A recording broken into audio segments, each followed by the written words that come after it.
I am constantly reviewing the literature to see things that we can do to make ourselves healthier and to live longer. My personal goal is to live to be 132 years of age.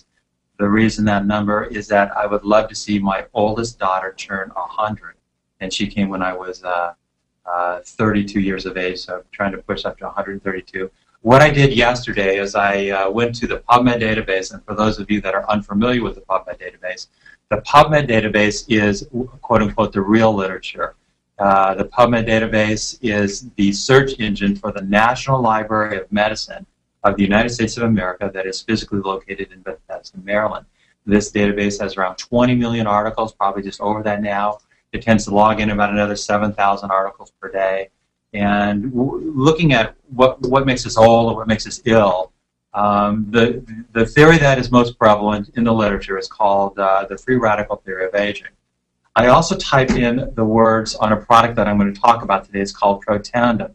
If you go to the PubMed database and you type in Protandim, there are 8 articles that have been published so far. All of them are fun. All of them are very interesting. The one that I'm going to talk a little bit extra about is the very first one that was ever done, and it's number 8 here. So a little bit later in the presentation, I'm going to show you some specific components of that article. But if you look through all of these articles, but the very first one, which is the most recent, all the rest of these articles have a common author, and it's this guy here. His name is Joe McCord, and McCord's going to be a big player. I mean, this guy discovered one of maybe the most important thing in longevity, and he did it back in 1969. Yet a lot of people, including healthcare providers, do not understand what it is, and so part of my assignment this day is to make sure that you know what it is. The parts that I scored: deleterious side effects of free radicals, which are normally produced in the course of cellular metabolism. Since genes would be expected to be attacked occasionally, it would be anticipated that mutations and cancer would result. A slow oxidation of connective tissue by molecular oxygen catalyzed by metals. And this is going to be important for us this day, this presentation. Looking at metals right here. Metals are important because when we get in contact with metals, we increase the production of free radicals, which means neutralizing these free radicals becomes ever so much more important. The key word in this paragraph is actually the word cysteine, which is why I scored it under with red there. That's because cysteine is an amino acid. And the key is when cysteine exists as a component of a protein, and that proteins are put together by genes. So that if you could turn on genes that produce proteins that have cysteine, you are better at neutralizing free radicals. Now, this is 1956, and remember, this is part of what I will tell you Dr. Joe McCord did. He figured out a way to upregulate these genes that are related to this and other ways to neutralize free radicals. Do all degenerative changes have a common cause? You see the number 1 there. This is how the book begins. Do all degenerative changes have a common cause? Well, they do. It says, if you look what I scored in red, our cells are producing destructive particles called free radicals, and that over a lifetime, these free radicals chip away at our cells. We call this process aging. Oxygen is a powerful destroyer of life. Few of us are aware that this same life-giving oxygen is slowly killing us and making us sick. The reason is oxygen becomes a free radical as a component of just normal breathing.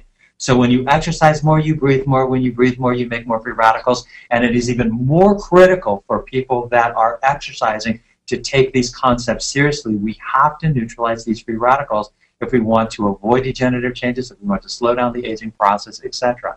I'm also a very big fan of this book by Dr. David Perlmutter. He is a neurologist living in Naples, Florida. He's written a number of books on the topic. I think that he's way smart. I advocate all of his books.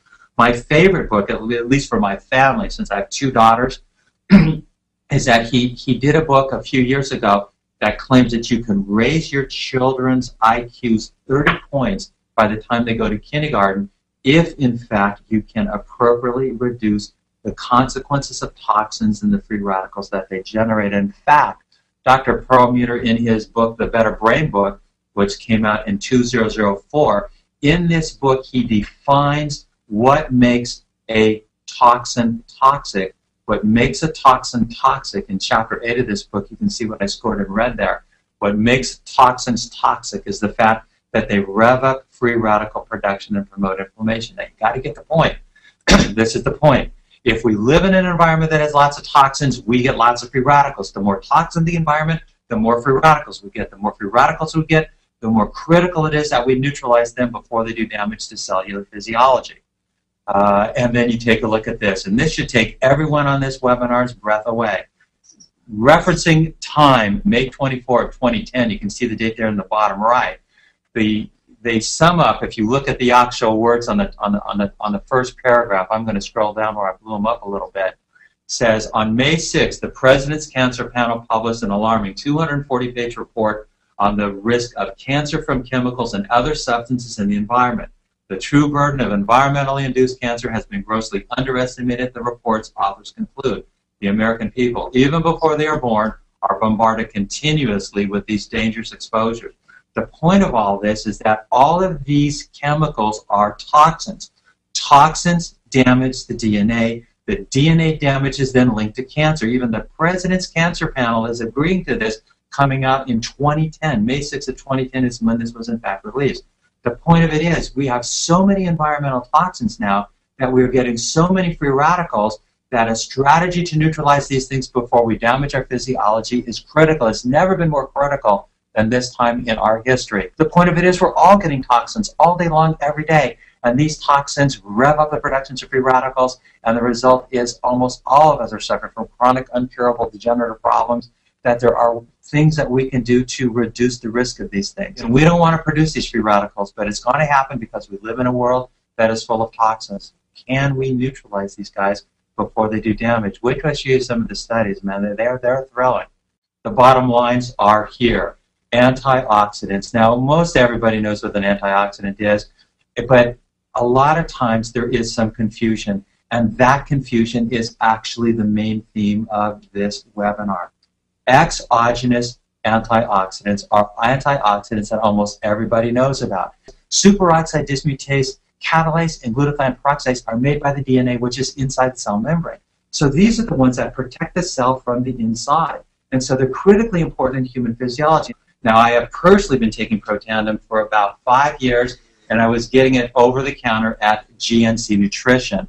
It has since then gone into a different marketing strategy, but this product has been out for some time, and because I'm a lit searcher with the desire to live to be 132 years of age, I started this product about 5 years ago. Because so many of these toxins are neurotoxins, and we pride ourselves on doctors that treat the nervous system, this is critically important for us as clinical chiropractors.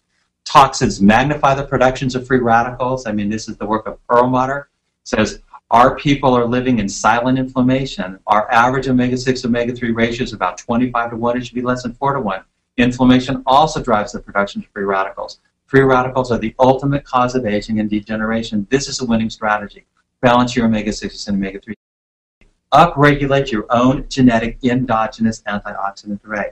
The protocol that has more research behind it than anything else, it's taking this product called Protandim. So as far as I can tell, all of us should be doing all of these every day, and a lot of us are, but we have missed this upregulation of the endogenous antioxidant array on a daily basis through taking a really simple combination of 5 medicinal plants that they put together called Protandim.